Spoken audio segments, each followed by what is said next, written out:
நீங்க எப்படி வேணாலும் கூப்பிடுங்க, ஆனா கூப்பிடுங்க. கூப்பிடுற தூரத்துல இருக்க மாட்டேன், ஆனா கூப்பிட்டா தூரத்துல இருக்க மாட்டேன். நான் பக்கத்துல இருப்பேன், நீங்க வெக்கத்துல இருப்பீங்க. உங்க புருஷன் துக்கத்துல இருப்பாரு, இஸ் இட் ஓகே? அதான் ஒரிஜினல் டைலாக். அப்புறம் பசங்க படங்கிறதுக்காக நான் கட் பண்ணிட்டேன். நம்ம பசங்க படம்னா நம்ம வச்சுக்கலாம், குட்டி பசங்க படங்கிறதுனால அதை கட் பண்ணிட்டேன். மெய்யாலுமே சொல்றேன், நான் மெய் மறந்து சந்தோஷமா இருக்கிறது வந்து சினிமாவில் மட்டும்தான். எனக்கு வேற எதுவுமே கிடையாது. அப்படிப்பட்ட எனக்கு இந்த மெய் இன்டர்நேஷனல் மூலமாக இந்த விருது வழங்குற விழாவில் கலந்துக்கிறது எனக்கு ரொம்ப மகிழ்ச்சியான ஒரு விஷயம். நான் அடிக்கடி சொல்றேன், இந்த விருதுங்கிறது வந்து முத்தம் கொடுக்கிற மாதிரி, கொடுக்கிறவங்களுக்கு சந்தோஷம், வாங்கிக்கிறவங்களுக்கு சந்தோஷம். அந்த மாதிரி இந்த தடவை எனக்கு வந்து கொடுக்கிற சந்தோஷமா இருக்கு. நிறைய பேர் வாங்கினவங்க எல்லாருக்கும் என்னுடைய வாழ்த்துக்கள். எனக்கு முன்னாடி இருக்கிற விங்கிறது வந்து நிறைய விஷயத்த சொல்லும். அது ஒன்று வேல்ஸ் யூனிவர்சிட்டி, இன்னொன்று வந்து விக்டரி, இன்னொன்று வந்து விருது. நம்ம இந்த உலகத்தை விட்டு விடைபெற வரைக்கும் விடாமுயற்சி ரொம்ப முக்கியமான ஒரு விஷயம். அப்படிப்பட்ட விடாமுயற்சி தான் என்னுடைய இந்த டீம்ஸ் கூட. விருது பெற்ற எல்லாருக்கும், அது வந்து வி வந்து வசந்த பாலனை குறிக்கும், வினோத குறிக்கும். அந்த மாதிரி விருது பெற்றவர்கள் எல்லாருக்கும் என்னுடைய மனப்பூர்வமான வாழ்த்துக்கள். சமீபத்தில் என்னுடைய மிகப்பெரிய சந்தோஷம் வந்து என்னன்னா, இந்த டீம்ஸ் அவங்க பர்ஃபார்ம் பண்ணும்போது பாத்தீங்களா, எல்லாரும் வந்து ஒரு பேயை வச்சு படம் பண்ணிருப்பாங்க. நான் 13 பேயை வச்சு படம் பண்ணியிருக்கேன். ஒன்னு அப்படியே ராட்சசி, பேய், ராட்சசன் எல்லாம் அப்படியே ஒரு டேலண்டோட அப்படியே ஒரு பொக்கிஷம் மாதிரி. நீங்க இதுல பர்ஃபார்ம் பண்ணும்போதே தெரியும் உங்களுக்கு. நீங்க எல்லாம் வழக்கமா என்ன பண்ணுவீங்கன்னா, பெரிய பெரிய ஸ்டார்ஸ் நடிச்ச படத்தை பார்க்கறதுக்கு தான் முன்னுரிமை கொடுப்பீங்க. ஆனா நான் என்ன பண்றேன்னா, பெரிய பெரிய ஸ்டார்ஸை உருவாக்குற ஒரு படத்தை நான் பண்ணணும்னு ஆசைப்பட்டுதான் நான் இந்த டீம்ஸ் படத்தை பண்ணியிருக்கேன். உண்மையிலேயே கொஞ்ச காலம் கழிச்சு நீங்க பார்க்கும்போது நிச்சயமா இவங்க எல்லாரும் மிகப்பெரிய ஸ்டார்ஸா இருப்பாங்க. அதுல வந்து எனக்கு ரொம்ப பெருமையும் சந்தோஷமும். அதை முன்கூட்டி நான் கண்டுபிடிக்கிறேன் இல்லைங்களா, இவங்க எல்லாம் பெரிய ஸ்டாரா வருவாங்கன்னு கண்டுபிடிக்கிறது மட்டும்தான் என்னுடைய பெருமையை தவிர, மீதி எல்லாம் இந்த பெருமை வந்து உங்களை தான் சேரும். நீங்க ஆல்ரெடி நல்லா ஸ்டாண்ட் பண்ணிட்டீங்க, அதனால போய் உட்காருங்க,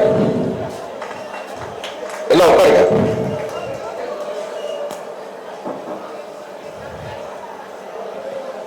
ஒரு சில வார்த்தை பேசிட்டேன்.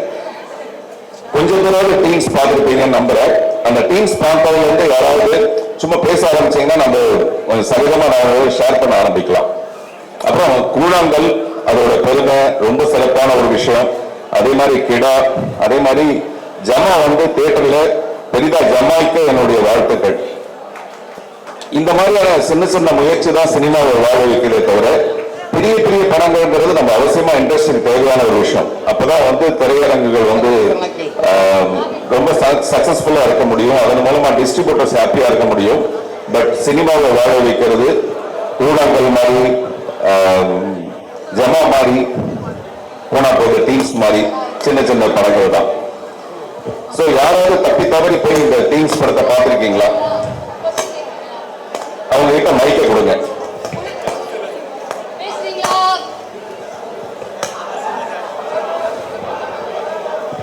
ஹலோ சார், இங்க சொல்லுங்க. உங்க கூட பேசுறது ரொம்ப சந்தோஷம். டீம்ஸ் படம் ஃபர்ஸ்ட் டே போய் பார்த்தேன். ஒரு என்ன சொல்றது, உங்களோட இன்டர்வியூஸ் எல்லாம் பார்த்ததுக்கு அப்புறம் தான் இன்னும் ஒரு ஆர்வம். அண்ட் டீசர் ட்ரெய்லர் எல்லாம் பார்க்கும்போது சம்வாட் அவர் படம் அப்படின்னும் போது சம்வாட் டிஃப்ரெண்டா இருக்கும். இந்த படத்தை என்ன பண்ணியிருப்பாரு அப்படின்ற ஒரு பெரிய கேள்வியோட போய் பார்த்தேன். ஃபர்ஸ்ட் ஹாஃப் பார்த்து முடிச்சேன், லைக் என்ன சொல்ல போறாங்க அப்படின்ற ஒரு ஆர்வம். செகண்ட் ஹாஃப் பார்த்து முடிச்சேன், இந்த படம் கண்டிப்பா இன்டர்நேஷனல் ஸ்டாண்டர்ட்ஸ்ல எடுத்துக்க வேண்டிய படமே அப்படின்ற ஒரு ஃபீல் எனக்கு ரொம்ப அதிகமா இருந்து, லைக் இந்த படத்துக்கு ஒரு பெரிய ப்ரொடக்ஷன் இருந்திருக்கலாம் அப்படின்ற ஒரு ஃபீலிங் அதிகமா இருந்துன்னு வச்சுக்கோங்களேன். எனக்கு அவ்வளவு ரொம்ப பிடிச்சிருந்து நீங்க செகண்ட் ஹாஃப்ல சொன்ன கருத்துக்கள். இது எதுவுமே நான் எனக்கு சொல்லி ஸ்பாயிலர் ஆக்க விரும்பல. அவங்க எல்லாரும் தியேட்டர்ல போய் என்ஜாய் பண்ணிட்டு இந்த படத்தை. பட் செகண்ட் ஹாஃப் பார்த்து எனக்கு அப்படி ஒரு மெய் சிலிர்த்து போயிட்டு அவங்களோட ஐடியாவை பார்த்து இப்படியும் பார்க்கணும் சார் யோசிப்பாரா அப்படின்றது அந்த இடத்துல எனக்கு ரொம்ப பிடிச்சது. ரொம்ப சந்தோஷம் சார் இந்த மாதிரி ஒரு படம் கொடுத்ததுக்கு. அண்ட் ஆல்சோ இன்னும் நிறைய புது புது முயற்சிகள் நீங்க எடுக்கணும் அப்படின்றது எடுப்பீங்க, ஆப்வியஸ்லி எடுக்காம இருக்க மாட்டீங்க. ஸோ அதுக்கும் காத்துக்கிட்டு இருக்கேன். ஒவ்வொரு வருஷம் நிறைய ப்ரொடக்ஷன் இருக்காங்க, ஒரு பெரிய ப்ரொடக்ஷன்லாம் இந்த மாதிரி கதையை ஏன் சூஸ் பண்ண மாட்டாங்கன்ற ஒரு பெரிய வருத்தம் இருக்கு. ஸோ இதே மாதிரி நிறைய படங்கள் பண்ணிட்டே இருக்கணும். டீம்ஸ்ல டவுட்ஸ் எதுவும் இல்லை, ஏன்னா கேட்டா இங்க தெரிஞ்சுன்ற ஒரு இது. பட் உங்ககிட்ட இந்த விஷயத்த சொல்லணுன்றது மட்டும் என்னோட ஆசையா இருக்கு சார். ரொம்ப நன்றி இந்த மாதிரி படங்கள் கொடுத்ததுக்கு. இரவு நேரா இருக்கட்டும், அதுக்கு முன்னாடி இருந்த ஒத்த சிறப்பா இருக்கட்டும். லைக் நாங்க படம் பண்ணணும்னு நினைக்கும் போது வாவ் இதெல்லாம் இன்ஸ்பிரேஷனா இருக்கு அப்படின்ற மாதிரியான ஒரு இதுவா இருக்கு சார். தேங்க்யூ. ரொம்ப மகிழ்ச்சி. உங்களுக்குலாம் இந்த படம் அல்லது என்னுடைய படங்கள் வந்து இன்ஸ்பிரேஷனா இருக்கிறதுங்கிறது ரொம்ப ரொம்ப சந்தோஷமான விஷயம். அதுதான் நான் வந்து எதிர்பார்க்கறது. ஏதோ சினிமாவில் வந்தோம், சம்பாதிச்சோம், காரு பங்களாலாம் வாங்கணும், போயிட்டோம் அப்படிங்கிற மாதிரி இல்லாம கடைசி வரைக்கும் அப்புறம் இந்த இந்த இந்த ப்ரொஃபஷனை வந்து லவ் பண்றது இருக்குல்ல, அந்த சினிமாவை லவ் பண்றதுங்கிறது, லவ்ங்கிறதே ரொம்ப கஷ்டமான ஒரு விஷயம். நம்ம எவ்வளவுக்கு எவ்வளவு லவ் வைக்கிறோமோ அவ்வளவுக்கு எவ்வளவு அந்த அதர் சைடு வந்து நம்ம மேல லவ் வைக்க மாட்டாங்க. சினிமாவும் அப்படிதான், பல நேரத்தில் என்னை கை விட்டுரும், ஆனா நான் விட மாட்டேன். நான் வந்து தொடர்ந்து அதை லவ் பண்ணிக்கிட்டே இருக்கிறது தான் என்னுடைய வேலை. நீங்க சொன்ன மாதிரி இந்த படத்தோட ஃபர்ஸ்ட் ஹாஃபுக்கும் செகண்ட் ஹாஃபுக்கும் இருக்கிற ஜானர் ஷிஃப்ட் வந்து அநேகமான டைரக்டர்ஸ் படங்கள்ல வந்து அவ்வளவு பெரிய ஜானர் ஷிஃப்ட் இருக்காது. எனக்கு எப்பவுமே என்ன கேள்வி இருக்குன்னா, ஏன் ஒய் நாட், ஏன் பண்ணக்கூடாது அப்படிங்கிற மாதிரி எனக்கு ஒரு கேள்வி இருக்கும்.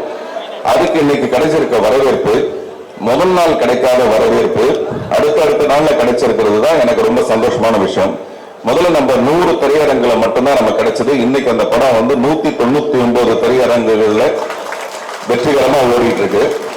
இந்த வெற்றிகரமா நான் சொல்றது வந்து கம்பாரிசனே கிடையாது. இந்த படம் வந்து எத்தனை கோடி, எத்தனை 100 கோடி கிளப்ல வருமா அதெல்லாம் எனக்கு தெரியாது. நான் ஒரு முயற்சி பண்ணேன். அந்த முயற்சியை வந்து வெற்றிகரமா, இன்னைக்கெல்லாம் படத்தை ரிலீஸ் பண்றது ரொம்ப கஷ்டமான ஒரு விஷயம். அப்படி ரிலீஸ் பண்ணும்போது யாரோட ரிலீஸ் பண்றேன்னா, மிகப்பெரிய ஒரு என்னுடைய கமல் சாருங்கிறது என்னுடைய மிகப்பெரிய ஒரு ஆதர்சம். சினிமானா எனக்கு கமல் சார், சினிமானா 3 எழுத்து, கமல் சார்னா 3 எழுத்து. அந்த மாதிரி சங்கர் சார்கிட்ட தான் முதல்ல நம்ம வந்து பிரம்மாண்டத்தையே கத்துக்கிட்டோம். தமிழ் சினிமால பிரம்மாண்டத்தை முதல்ல கொண்டது சங்கர் சார் தான். லைக்கா மாதிரி ப்ரொடக்ஷன்ஸ்னால மட்டும்தான் இந்த மாதிரி பெரிய படங்களை பண்ண முடியும். அப்படிப்பட்டவங்களை நான் ரொம்ப கௌரவமா, மரியாதையா, ரொம்ப பெரிய மரியாதை எனக்கு அவங்க மேல. But when it comes to சினிமான்னு வரும்போது அல்லது போட்டின்னு வரும்போது, அவங்க வந்து கிரிக்கெட் ஆடுறாங்கன்னா நான் கில்லி தான் ஆடுறேன். அந்த சைட்ல ஏதோ ஒரு சின்ன தேட்டர், ஒரு 100 தேட்டரை எடுத்துக்கிட்டு நான் வேற ஒரு போட்டிக்குள்ள வரேன், அவ்வளவுதான். இதுல எந்த விதமான கம்பாரிசனும் கிடையாது. பத்திரிகைகள் எழுதும்போது மட்டும் கொஞ்சம் ஜாக்கிரதையா அதை பத்தி எழுதணுங்கிறது என்னுடைய அன்பான வேண்டுகோள். இன்னைக்கு காலையில கூட நான் ஒரு ட்வீட் போட்டிருந்தேன். நீங்க ஒரு கேள்வி கேட்கறீங்க, அந்த பதில் நான் சொல்றதுல பாதியை மட்டுமே எடுத்து போறதுனால பாதிப்பு வந்து எனக்கு தான் வருது. உதாரணத்துக்கு என்கிட்ட ஏதோ ஒரு கேள்வி கேட்கப்பட்டப்ப, நீங்க வந்து இந்தியன் 2 பாத்தீங்களா அப்படின்னு என்கிட்ட கேட்டாங்க. நான் சொன்னேன், ஃபர்ஸ்ட் டேயே என்னுடைய டீம்ஸ் படம் மிகப்பெரிய வெற்றி படம்னு வந்திருந்தது, ரிசல்ட் வந்ததுன்னா டெஃபினட்டா அந்த சந்தோஷத்துல அன்னைக்கு ஈவினிங் வந்து நான் வந்து இந்தியன் 2 தான் பார்த்திருப்பேன். என் படத்துக்கான ரிசல்ட் சரியா இல்லாதனால நான் தேட்டரா ஓடிட்டு இருக்கேன், அதனால நான் வந்து இந்தியன் 2 பார்க்க முடியல. இதுதான் நான் சொன்ன பதில்.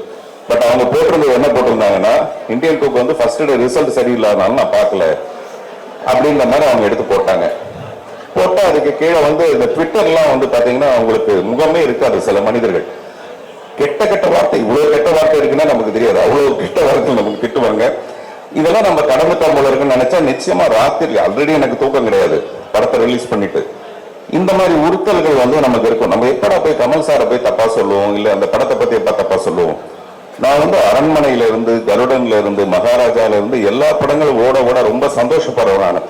இப்ப நான் ஜமாவுடைய ட்ரைலர் பார்க்கும்போது அது ஜமாய்க்கணும்னு சொல்றது வெறும் அந்த வார்த்தை ஜாலத்துக்காக மட்டுமே கிடையாது. டெஃபினட்டா இந்த மாதிரி படங்கள் ஓட ஓடதான் நம்ம டெஃபினட்டா சினிமா வந்து வேற ஒரு தளத்துக்கு நகர முடியுங்கிறது என்னுடைய உண்மையான நம்பிக்கை. அடுத்த கேள்வி ஏதாவது இருக்கா? வேற யாராவது பேசணுமா?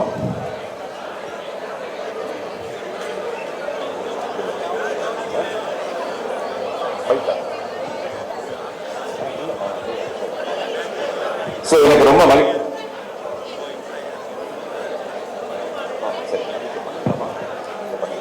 சரி, நான் முதல்ல சொன்ன மாதிரி அந்த முத்தம் கொடுக்கிற வேலை இப்பதான் இருக்கு.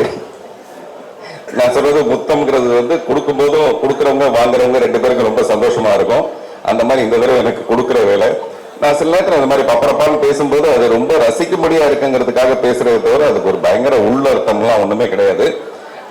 உளப்பூர்வமான வாழ்த்துக்களோடு உங்களிடமிருந்து விடைபெறுகிறேன். நன்றி.